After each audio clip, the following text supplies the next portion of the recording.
अस्सलाम वालेकुम नाजरीन, आप देख रहे हैं JN न्यूज़ और मैं हूं आपकी होस्ट रुबीना चौधरी।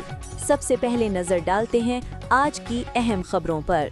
शामिल करते हैं। लाहौर से पाकिस्तान तहरीक सच के चेयरमैन मियां अमजद अली ने कहा है कि ईरान इसराइल जंग में मासूम लोगों का कत्लेआम हो रहा है। तमाम इस्लामी ममालिक को एकजा होकर अपने इस्लामी मुल्क की मदद करनी चाहिए और जंग बंदी करानी चाहिए। इसराइल हमेशा इस्लामी ममालिक जंग मुसल्लत करता रहता है, ये सब अमेरिका की इमदाद के साथ करता है। अमेरिका सिर्फ अपने मफादात को मद्देनजर रखते हुए फैसला करता है। जब रूस ने करारदाद पेश की, अमेरिका ने वीटो कर दी। पहले फ़लस्तीन अनगिनत करारदाद पेश की, सब वीटो कर दी गई। लिहाजा पाकिस्तान को भी ज़रा सोचना चाहिए।